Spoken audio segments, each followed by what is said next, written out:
Hi, my name is Tom Terrence, and in this quick video, I want to talk about how to beat Uber and other unregulated transportation companies.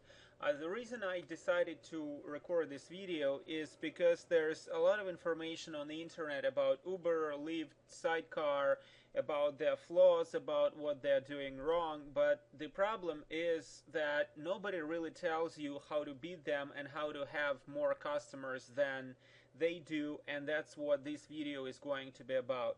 How you, a regulated insured taxi company, can beat them, some of the strategies that you can use in order to gain advantage in your market. But before we get to that, I want to talk a little bit about what our business is about and about typical mistakes that some taxi services make.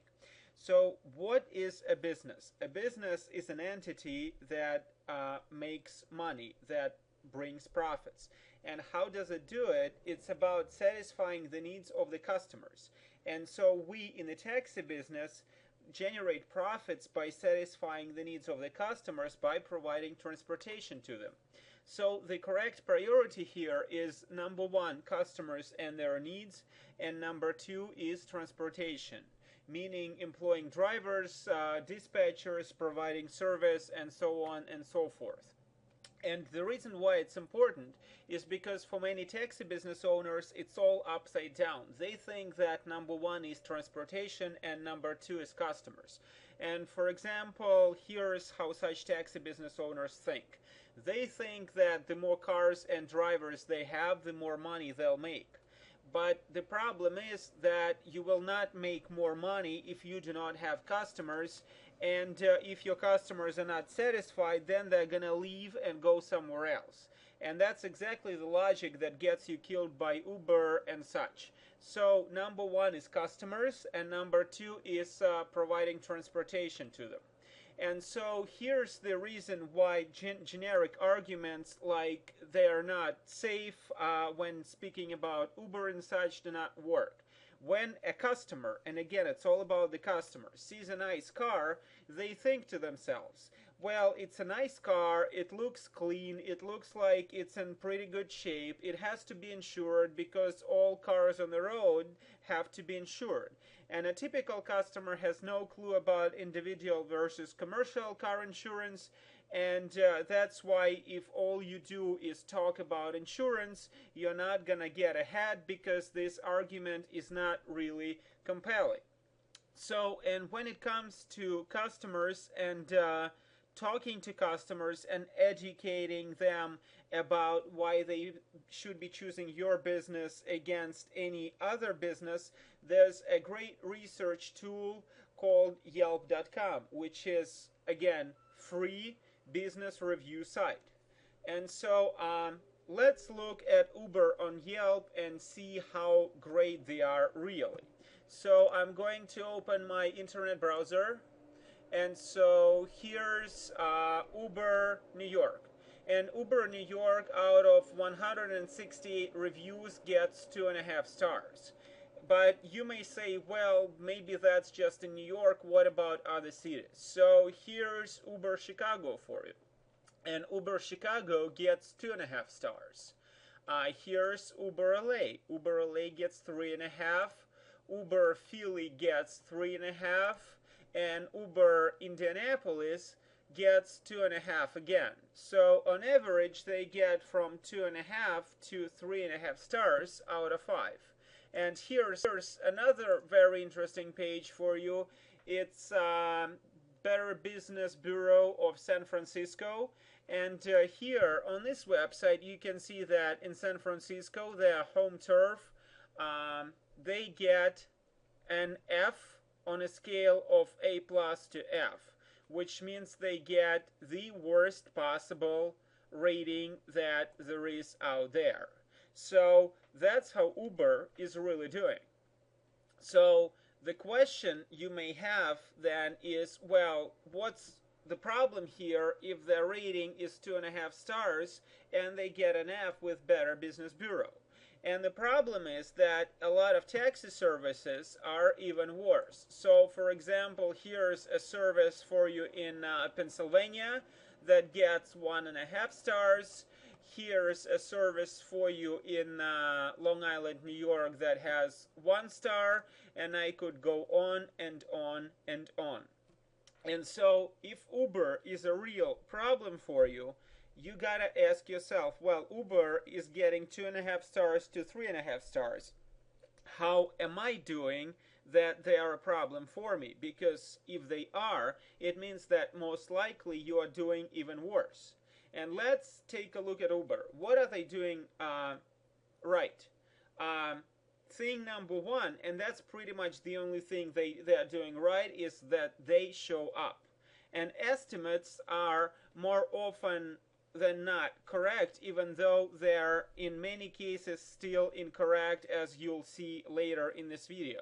And so that's pretty much it. So that's the only thing that they are actually doing. They are showing up. So beating them is not that hard, and now let's talk about how you can do it. So the way to go about it, and the way to beat Uber, is to be very, very specific about what you're delivering to your customers and about what you can do to your customers. So for example, instead of all the mumbo jumbo like you've tried the rest, now try the best, or saying that we are fast and reliable, you want to be very specific. The problem with these two headlines, these two advertising slogans, is that they are completely unspecific. For example, what's fast and reliable? To somebody, fast can mean 5 minutes. To somebody, fast can mean 10 minutes. To somebody, it can mean an hour. And it's the same with reliability. If a car gets somebody somewhere, that can mean being reliable to one person, but to somebody else, reliable means that everything is perfect and everything is smooth. And so when you're not being specific, your prospects and your customers quickly dismiss your advertising, quickly dismiss what you're telling them, because they've seen it before, they've heard it before, and in most cases, as we've seen judging by Uber reviews, by reviews of a typical taxi company, this does not work. The way it turns out to be in real life is 1 star out of 5, 2 stars out of 5. So here's one of the things that you want to be doing. You want to be an honest taxi, and you want to tell your customers that we will always honestly tell you when the car is going to be there. Because if you remember what I've said before, the only thing that Uber really has going for them is that the customer can see a car on the map of their smartphone and they know when the car is going to arrive. And so if you start positioning yourself as an honest taxi and give a promise like this, then it's a start to beating Uber. And what's really, really, really important is that you don't just say that, but you actually do it. You gotta deliver on your promise. So let's take a look at what an experience with a typical taxi service is. And again, I went back on Yelp, and here you can see 4 stars, 1 star, here's another 1 star. I've had 3 experiences with this company.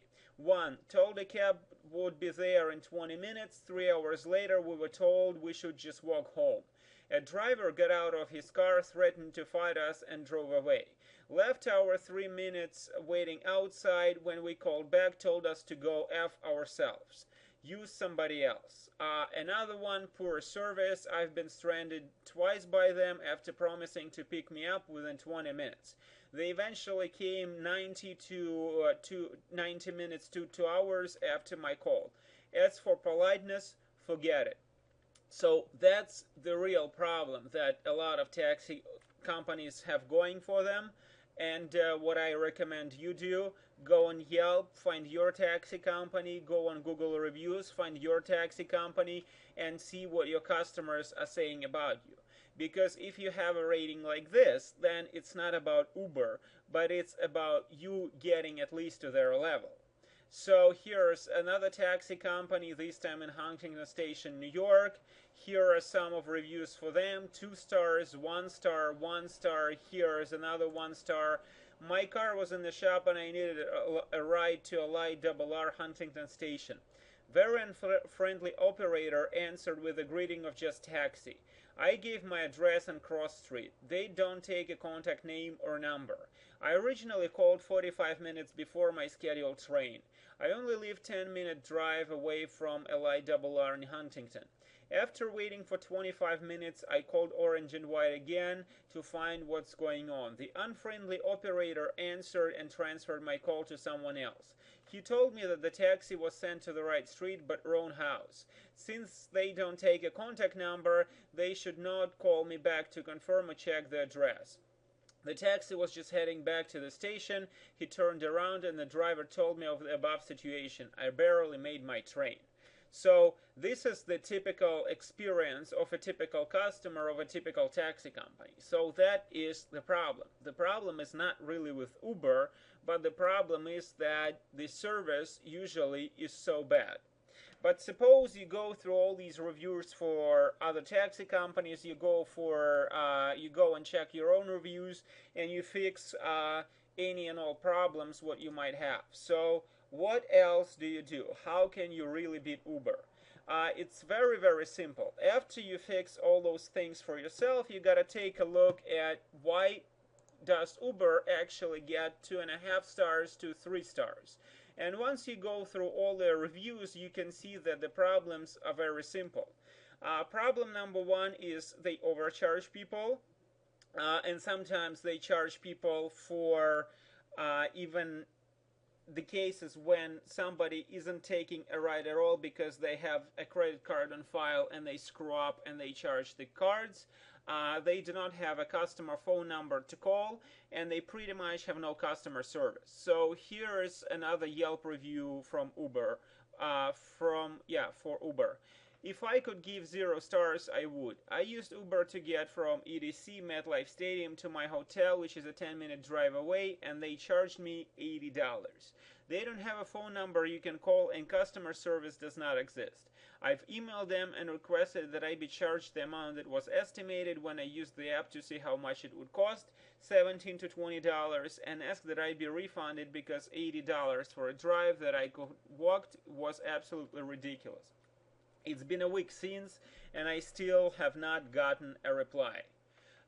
What other problems do they have? They claim that they have trained drivers, but that's also not really true. The driver wouldn't let my friend and I off the car and kept asking questions about our personal life when we were already at our destination. My friend and I, already late for our event, were trying really hard to get out of the car, but the driver insisted on asking 100 other questions about our family. So those are just some of the problems with Uber. If you want to do a more detailed research, you can go and check out all those Yelp pages that I've mentioned before and make a super extensive list for yourself. So to sum things up, how do you beat Uber and other ride-sharing service? First of all, you forget about them and you do things that your customers want, which are being honest with them, being polite, meaning both dispatchers and drivers, and sending cars on time. And even when you cannot send a car on time, just be honest about it. So once you start doing all those right things, secondly, you do all those things that Uber doesn't do, which means customer service on the phone, correct price estimates, no overcharging, having a real customer service department. And another step, the most important step, is you use number 1 and number 2 in your marketing. Because all the good things that you do are useless until your customers know about them and until you can communicate them to your prospects. Because, for example, if you have a customer service department, but neither your customers nor your prospects know about that customer service department, then to them you're just like any other taxi companies.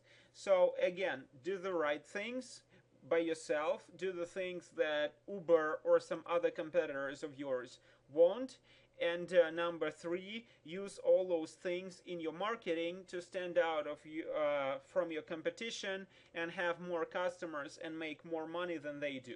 And if you want more advice, more strategies and tips about marketing your taxi business, about growing and managing it, then go and visit my website, taxibusinessadvice.com.